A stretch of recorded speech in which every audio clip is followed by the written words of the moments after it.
Andy and everyone else taking a look here, I just wanted to quickly go through a walkthrough of the MindTap for Ackley for you guys to preview. So as you can see, I launched off of my Instructor Resource Center, which is where everything would be housed for your instructors. And upon clicking on the name of the course, it opens up into my MindTap homepage. As you can see, we are in Ackley Perspectives on Contemporary Issues, the 8th edition, and everything here is nested inside the folders to keep everything organized for both you and your students. So if we dive into one of the parts, you'll see that from there it's broken down into individual chapters, and each of the chapters are going to be organized in a very similar fashion. So if we look at the writing process, you'll see that each of these sections is going to start off with a practice assignment that will introduce students to the topic at hand. Chapter 2, the writing process, will link them right out to their ebook, and they can interact with this in many different ways. They can access it on their phones, they can highlight, and they can also have the book read aloud to them.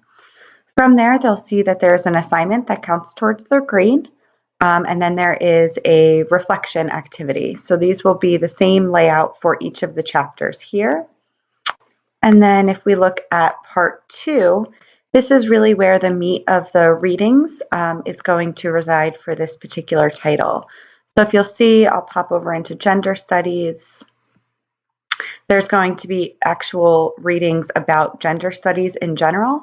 And then there's additional readings built into each of these. And what's nice about these is they are pulled over from Questia, so it really shows you some versatility, and we can build upon these, as can each individual instructor. They can pull over any reading that we have available in Questia.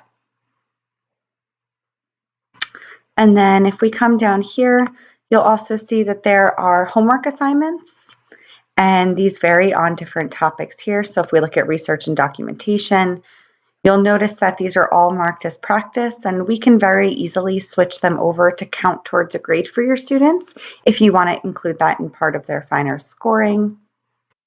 And then there's also examples of student works and Just-in-Time Plus, which is a great way to assess student skills about the 21 most common topics in writing and composition before they begin. You'll see there's a pre-test, and then there's also a post-test that's available for them to take at the end of the course. And then, as always, there are resources for teaching. So this would go over a little bit more about MindTap, and it will also go over the instructor's manual. And if we just close all these back up,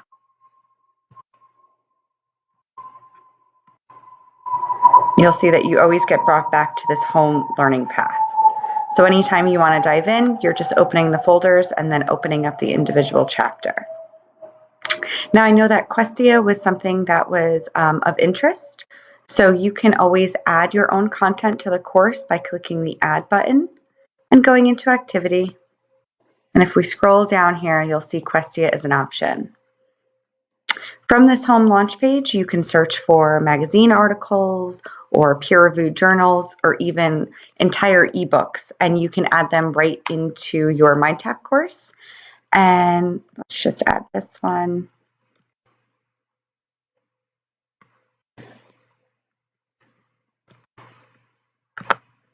So you'll see here that I can add to MindTap.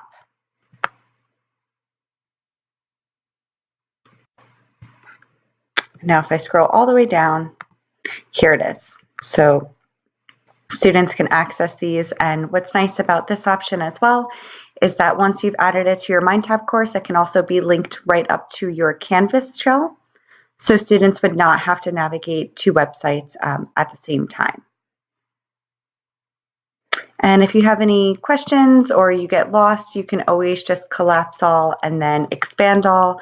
That's one way that I really like to go over line by line what is available in this MindTap. As you can see, we have a lot to go through, so I hope you have a wonderful time diving in and getting to know the content a little bit more.